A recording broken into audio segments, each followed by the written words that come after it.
Man, a complete pass for you, huh? I'm not even kind of interested. Wow. Have no interest at all. Well, ouch. All right, get started with the current topic of today. Okay. Casey, if you didn't know it, PRS just released their S2 series with American pickups now. Instead of, I think the SE and the S2s had kind of the same pickups. Okay. So now the S2s are with American pickups. The TCI, that's what Paul Reed Smith said. So that's like the core pickups, Right. Yeah. Well, that's so, cool. what are your thoughts on that? And some of those are nitro finished too, right? All of them. All the S2. All nitro. Yep, everything's Oh, nitro man. now. So Paul has changed his mind on things. I hasn't he? know. So yeah, they used to have like the SE type pickups. Didn't used to have nitro. It still has the same. I think it's like a bevel carve. So it's not like a full carve. Yeah. So that's the big difference between that and the core. So yeah, and I think the hardware is just a bit different. But. Okay. Well, I think that's awesome. I think there was probably a gap in the PRS, like sections, SE and S2, and then what is it, CE? CE, then core, and then you've got like private stock or whatever from there on up. But yeah, it seems weird to me that they would have S2s with SE pickups in them, which are probably like Korean-made pickups, right? I would It's overseas. Korean, Indonesian or whatever. Right. But I think that's awesome. I think that's a huge upgrade. Even if it's a punch up in price, I don't know if it is or not. But if it's another $100 or something, I'm actually all for it. I'd say it's worth it. The only thing that's confusing now is that was kind of the market that the CE was in. Yeah. Because the CE was the first production model that was introduced you to American pickups. Yeah. So now that the S2's doing it, that might blend the market a bit. I really think they're going to sell more S2s this way.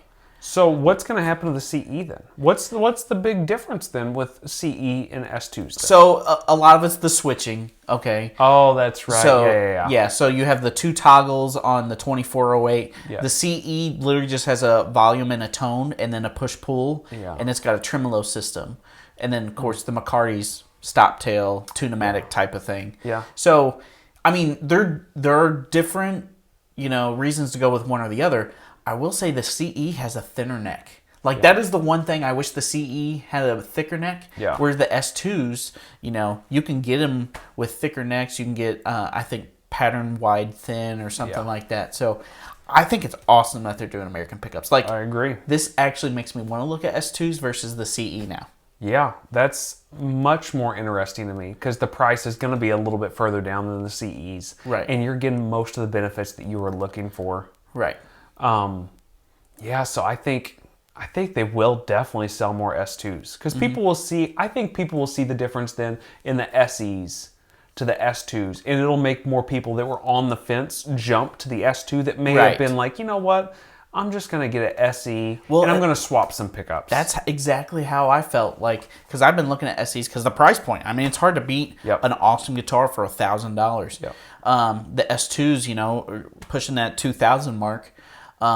And I just feel like now that they have American pickups, it's almost worth the jump. And it's nitro. The SEs don't have nitro. Yeah, that's huge. I know he's probably using a plasticizer in his nitro that's a lot harder than the Gibson and Fender stuff, so the finish is going to stay a lot longer.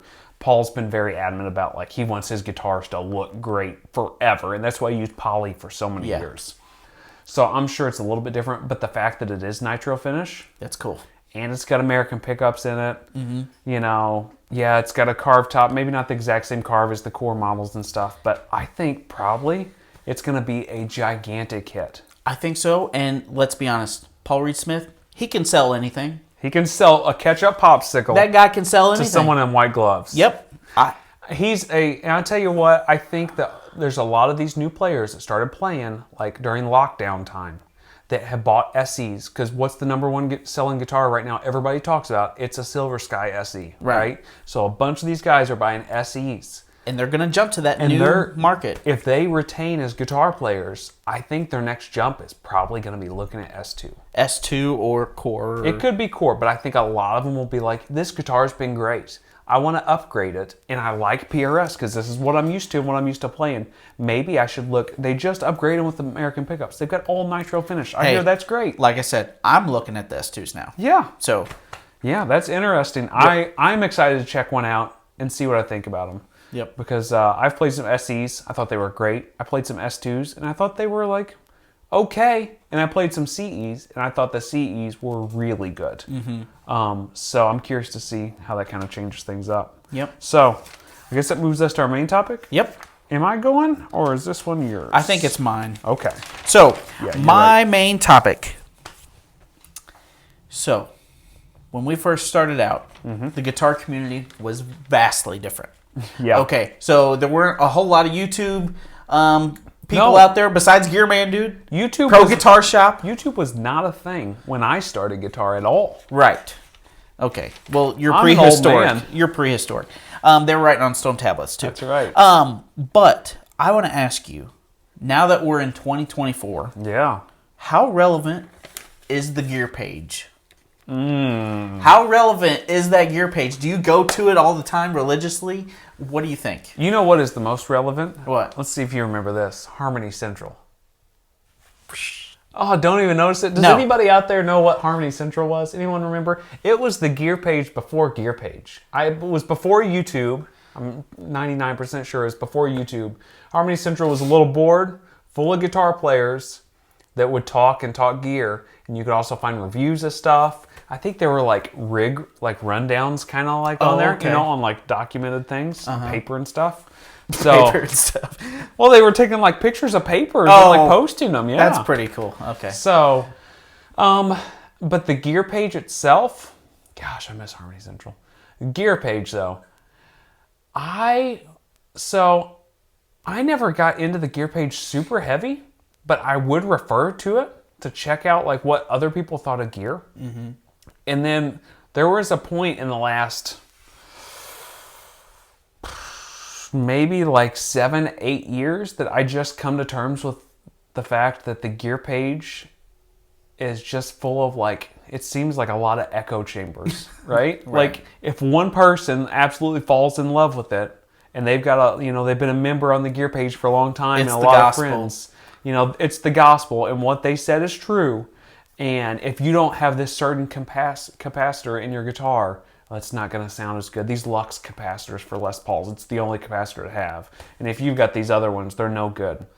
We know that's not true. It's just a matter of like how it works in the system. And I think the gear page is falling more and more behind. I think it's not relevant. Really, for me, it's zero relevance. All right, well, let's call it out because we all know there are so many trolls on Gear Page that will, they're just bashing equipment all day. I do love the funny trolls. Oh, those are good. I love the funny trolls that are making jokes in there. Yeah. But, there's people just bashing stuff because they feel that, hey, I've got a custom shop so-and-so guitar. I've got a boutique amp that does this. And if you don't have this, your stuff's not as good. And they'll bash equipment or people because of it, but maybe they haven't even played that stuff. I just think of remember when the Gear Page started, they were bashing JHS left and right. Yeah. I say when Gear Page first started, I probably wasn't even into guitar equipment then, but when I first was on the Gear Page, I was like, man, no one likes JHS. Yeah. That's what I thought. And look at them now. They have this huge following on YouTube. Yeah. Little did they know Josh Scott was in there talking to him. And Brian Wampler is a huge guy that was in the Gear Page too. To me, that is the most valuable stuff in Gear Page. Yeah. When the actual creators are in there and they're like, hey, that's not actually true. This is what's going on. I do love going back and reading stuff from the Gear Page occasionally. And you see it's like Brian Wampler or it's Dave Friedman was really big in the Gear Page too. And somebody would say something, they'd be like, well, actually, and they weren't being rude about it. They were being factual. No, actually, I did see Eddie's amp. And what happened was the mid pot was a different, and. Right. Analog Man Mike. Yeah. He would chime in on there a lot about his pedals. He still does. He probably does. And guess what? I still look at those on Gear Page a lot because I'm I can find out more about this King of Tone if I just look up the Gear Page. I just wish there was a way to filter the BS. Because there's just a lot of stuff in there and there's no way to do it. But it's it's hard. You got to take anything from the gear page with a grain of salt because it seems like somebody's got an agenda out there. Well, and it's one of those things too. Like, the people who are most aggravated with their equipment are going to review something or put it out there faster than anyone who likes their equipment. Yeah, the guys like us. I mean, how many reviews have you put on the gear page? None. 0, right? Yeah. It's because you buy equipment, you go test it, and you see if it works. And if it doesn't work out, you're like, well, maybe I just done something. Maybe I need to try it this way. And like you fiddle with stuff until you find your way to doing it. And then you go to the gear page to look at some stuff about it. And like people are like one side or the other about it. And I just feel like you don't have a spot there. I still use the gear page from time to time to see like if creators are commenting, but also, just to get like a pulse on whatever I'm looking at. Yeah. If you're looking at Memory Man type of pedals, what's the pulse on what's a good copy, or like what are some people's favorites? And I'll just like kind of write a tally on, okay, this pedal is getting a lot of traction, this one isn't. And just kind of make my own assessments for there. Yeah. Because I can't really trust, some no name on this website, because a lot of times I don't see eye to eye with most of them on Gear Page. So yeah, it's hard. And guitar playing is unique to you and like how you play it. So yeah, Gear Page not real relevant for me. Yeah, but sure got a lot of laughs out of it. So it is fun sometimes. So we've got a gas or pass coming up, guys. So we will move to gas or pass, and I'll go first here. This is one that maybe you wouldn't see coming. Okay. So my gas or pass is going to be the Eventide Micro Pitch. The Micro Pitch from Eventide, it's the Micro Pitch setting basically from their H3000. So it's the stuff that Eddie was using, Eddie Van Halen, he was using during, I guess, really, they say he started like in the second album using it, which you can't really hear it. But I think you probably start hearing it most, like notably, in 1984, the last album with Dave. For sure. And then 5150, you hear it huge. When you listen to Live Without a Net, it's on there huge, that chorusing effect. And as much as I love classic down and dirty, just plug in guitar sounds, turn up the amp, plug in your guitar, there's something about that micro pitch that I wouldn't mind having one thrown in a pedal box that I could throw on a board just to play with. I'm not going to lie to you. For me, it is a complete gas. Well, you kind of started on, 80s music. Yeah. That was your thing. Yeah. So for me, like, it's not really for me. I'll let that go. I'm cool. But for you, it makes total sense. I mean, you loved, of course, Van Halen was a big one, but, Motley Crue, that 80s rock, All Skid Row, stuff like that. That's kind of more your thing. Yep. I never got into the 80s hair metal as much. I like Guns N' Roses, but that was on the tail end of things. That's almost 90s at that point. So, I have no interest, but I see it is really cool. Yeah. It's something that you would be interested in. I tell you what, there's a lot of cover bands out there that would probably love to have it. Yeah.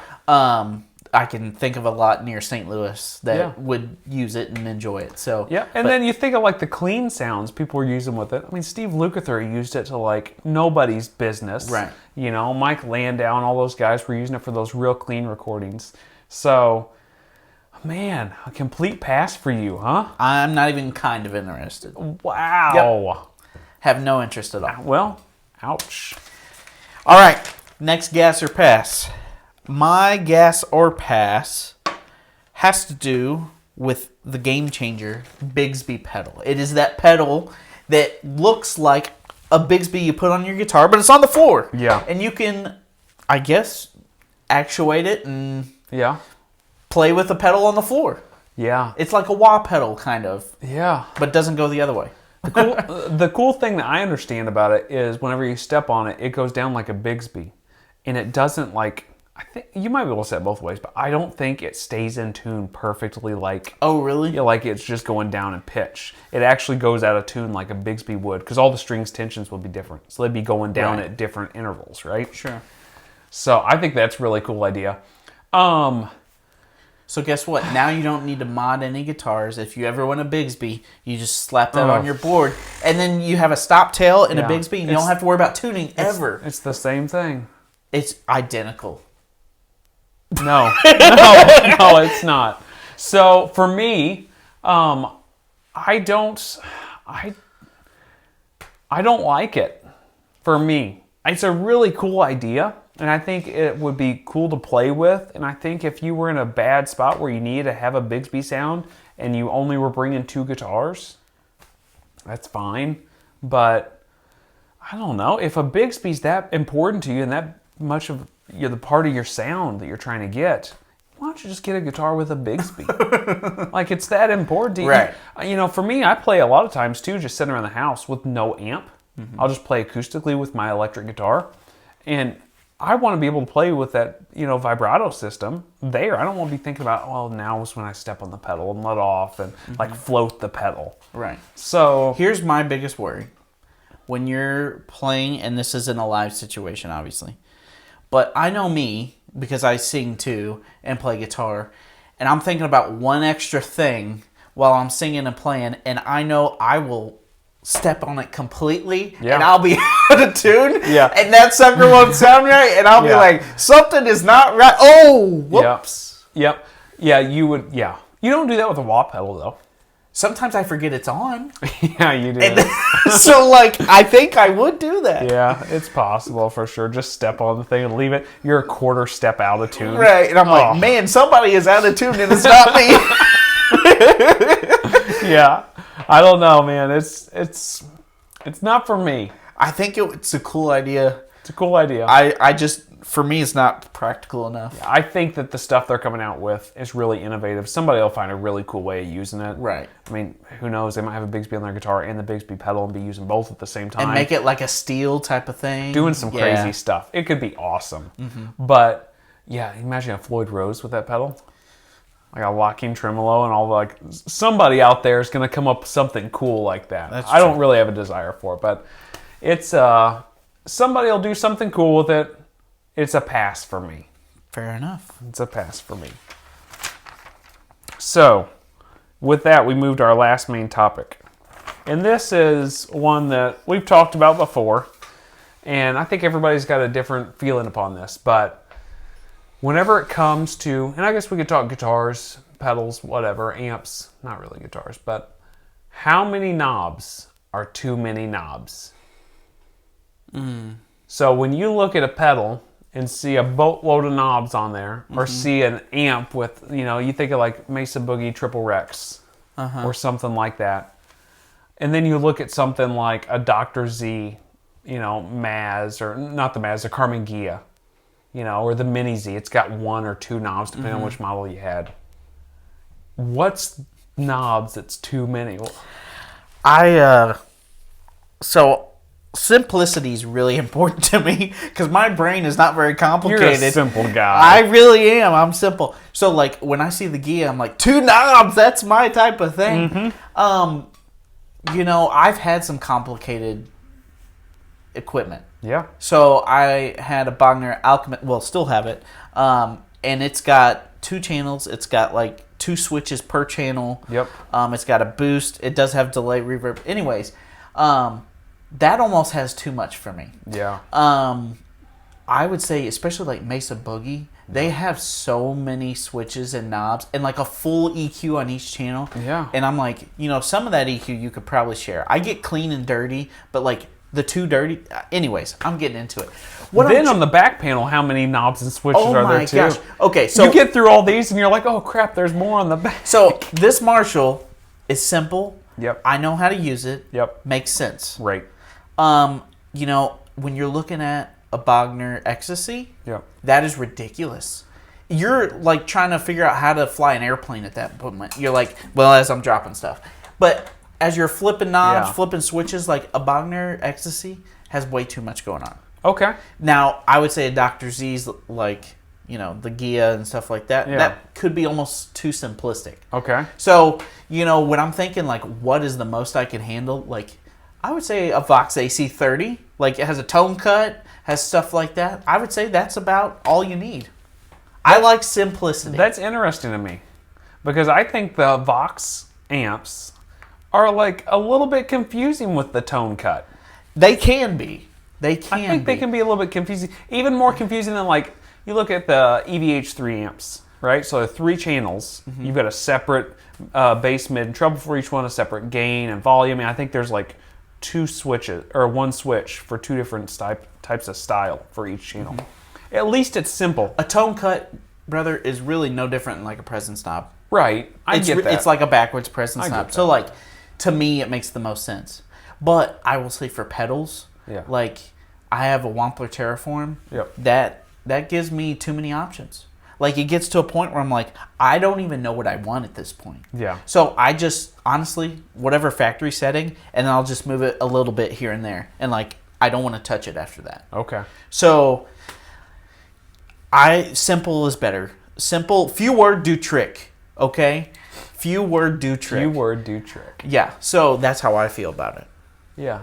What do you think? So I can fall in 2 camps with it, I guess. So I like a very simple amp.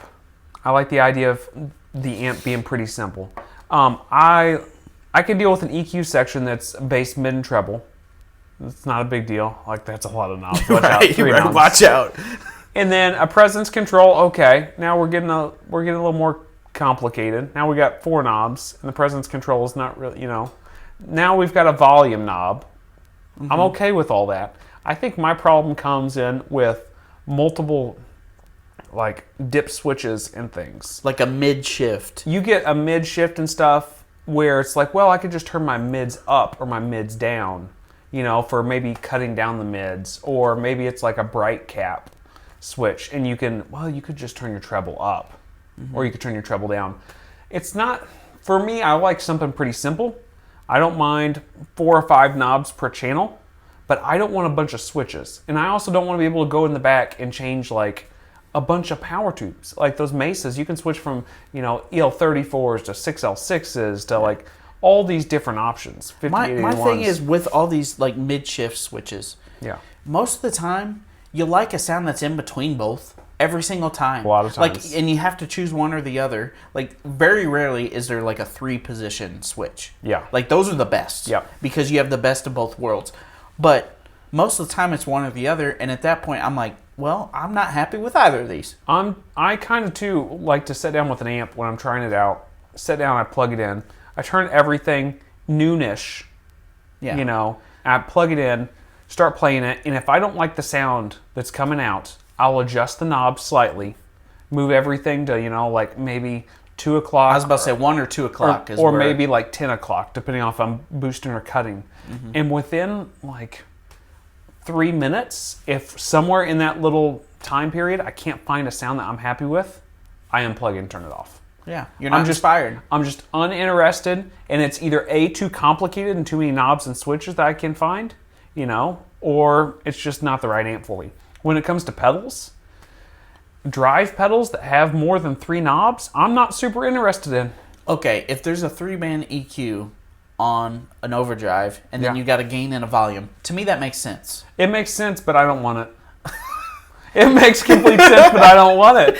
I've got a Snouse black box, and it's got bass, mid, and treble. Oh, goodness. It's the Pro. It's got 4 switches on the bottom of it. That's a headache. And then it's got a presence control. It sounds great, but it's a headache. And then it's got a preamp control. I think that's what it is. Preamp and presence.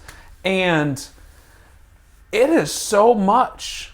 So whenever I go to plug it in now, anytime I've plugged in, there's a switch you can flip, which turns it into like whatever, Mach 1 mode or Mark 1 mode. And all that will work is the volume, the tone, and the gain. That's all you need. That's all that works. Yep. And that's all I want.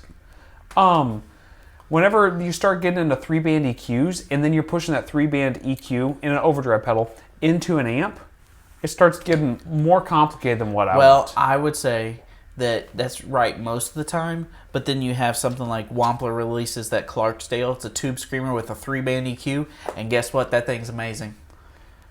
Yeah. A tube screamer with 3-band EQ. That's genius. pretty awesome. I would throw my hat in the ring, and I would say I want that pedal, not with a 3-band. I just want to add a mid knob. Okay. I want to be able to turn up or down the mids, or maybe 2 knobs. One kind of like they do with the acoustic preamp stuff, where you can sweep the mids. So your mid frequency's moving, and then once you find the frequency you like, you can boost it or you can cut it. I kind of like the idea of that even better. Right. Rather than having, because the Clarksdale does sound great. Right. And it's awesome to have the 3-band EQ. It's not enough, or it's not too many knobs. It doesn't feel like just another tube screamer to me whatsoever.